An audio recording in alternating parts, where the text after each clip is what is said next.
Hey guys, welcome to part 4 of our series, Crazy Like Jesus. Today, I want to discuss, because I don't know the answer to it, but I want to throw it out there, that Jesus, as he lived his life every day, did not know what was going to happen every day. There are times that he knew what was going to happen. He knew that Judas was going to betray him, right? He knew that Peter was going to deny him. There's certainly a number of things. You could list a number of other things that he knew was going to happen. But there's also things I believe that he didn't know was going to happen. Now, he was fully God and he was fully man. Okay, let's just be clear. I believe Jesus is absolutely God. He is the Son of God. He's God. But he was here on earth. He lived and experienced life as we do. It says that he experienced temptations like we do.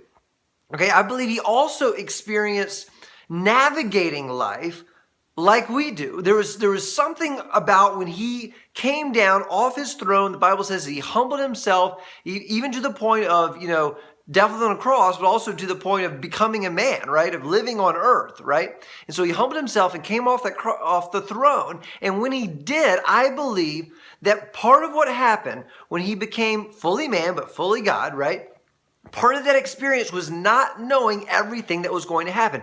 He had to live by faith to some degree. Now, he knew he was headed to the cross at the end of the day, but I'm talking about day-to-day things. I'm talking about today. I'm making this video here in the morning, right? First thing in the morning. So when I go out there into my day-to-day, I've got to walk by faith. I don't know anything that's going to happen for sure. I've got an idea, right? But I don't know how it's all going to play out. He had to live by faith.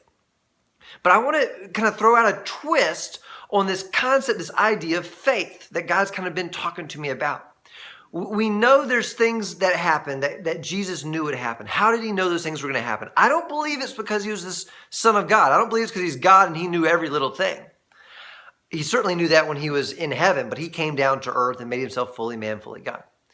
I believe that because he said that he only did what the Father told him to do. He was always listening to the Father's voice. I believe that at certain times the Father told Jesus, hey, Judas is going to betray you. Hey, Peter's going to deny you 3 times. Go here, go there, etc.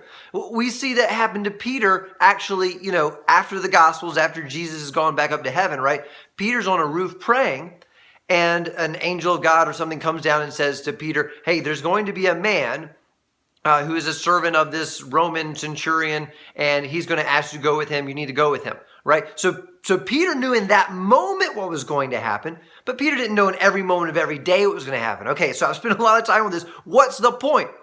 The point is that faith can be a knowing, right? Faith can be a knowing.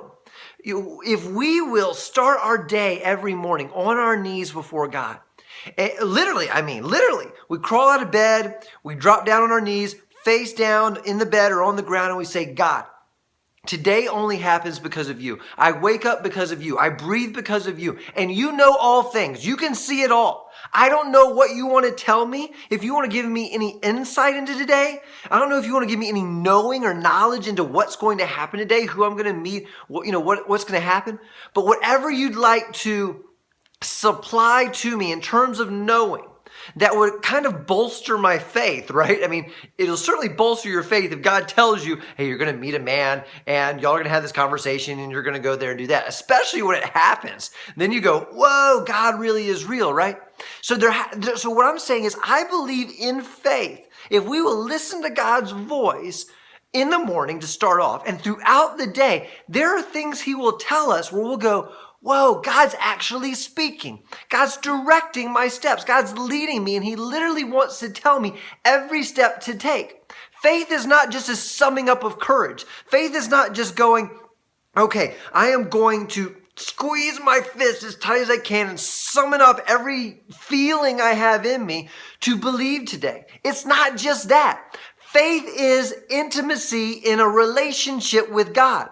The greater the intimacy, not only the greater the faith because what comes from the greater intimacy is a greater knowing, right? We've missed a step in between. It starts with greater intimacy, which leads to greater knowing, which leads to greater faith. It's not just greater intimacy. It's not just, oh, I love you, God, so I'll believe you. It's, I love you, so I hear your voice. You give me revelation and direction I could only get from you. And so, of course, I have greater faith, right? It's the knowing that leads to that. So I just want to encourage all of us, right?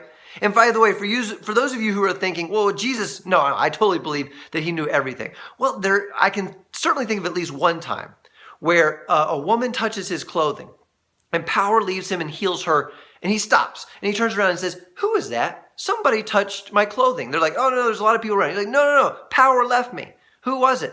Now, you can say he was putting on a show, or I don't know, he hadn't be always telling the truth. So there was something, it seems like he didn't know. So I'm just kind of bolstering that thought that I think Jesus had to live by faith. But the way he lived by faith was from relationship, and that relationship led to knowledge, knowing, the Father talking to him and telling him, hey, go this way, go that way, this is going to happen, that's going to happen. The closer they were, and they were as close as possible, the closer we are with the Father, the more we'll know. The more we'll know, the greater the faith will be. I want to encourage us to not just live in intimacy with God, but live in an intimacy that is dynamic and real, and that we hear from him, and he gives us knowledge, and he gives us revelation, and that bolsters and strengthens our faith. Does that make sense? It's not just faith summed up. It's not just intimacy, relationship, and this heart and this love, and okay, then I'm going to have faith and believe because I know you love me. No, there's a step in between.